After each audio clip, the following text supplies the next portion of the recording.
جی السلام علیکم۔ آج کی ویڈیو میں آپ کو بتائیں گے کہ بچوں کے وظیفے جو ہوتے ہیں وہ کب تک آ جائیں گے۔ کسی کو 5 مہینے ہو چکے ہیں، کسی کو 6 مہینے ہو چکے ہیں، کسی نے جنوری میں اندراج کروایا تھا، کسی نے مارچ میں، اور کسی نے جون، جولائی، اگست، دسمبر، مطلب 8ویں مہینے سے لے کر جن خواتین نے پہلے مہینے تک یا 12ویں مہینے تک بچوں کا اندراج کروایا ہے ان کے لیے ایک بڑی خوشخبری لے کے آ چکا ہوں۔ کوئی بھی اپڈیٹ نہیں ہوتی تو اس لیے میں ویڈیو نہیں بناتا، آپ لوگ ناراض بالکل بھی نہ ہوں۔ ابھی یہ ایک تازہ ترین اپڈیٹ اور ریئل اپڈیٹ آئی ہے تو میں آپ کو یہ آگاہ کر دیتا ہوں۔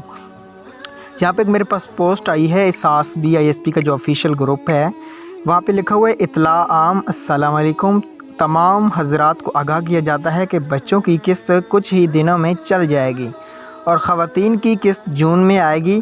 8171 کی سروس دوبارہ کھول دی گئی ہے۔ اب وہ تمام خواتین جو بے نظیر انکم سپورٹ پروگرام کے تحت پیسے لیتی تھی اور ان کا شناختی کارڈ نااہل آ رہا ہے، وہ اپنے شناختی کارڈ نمبر 8171 پہ میسج کریں۔ تمام ڈیٹا چیک ہونے کے بعد جون تک ان کو 8171 سے میسج کے ذریعے اطلاع دی جائے گی۔ جن خواتین کو پورٹل پہ رجسٹریشن کا میسج آ رہا ہے وہ اپنے قریبی بے نظیر انکم سپورٹ پروگرام کے دفتر سے رجوع کر لیں۔ ویڈیو اچھی لگی ہو تو لائک شیئر کر دینا۔ اللہ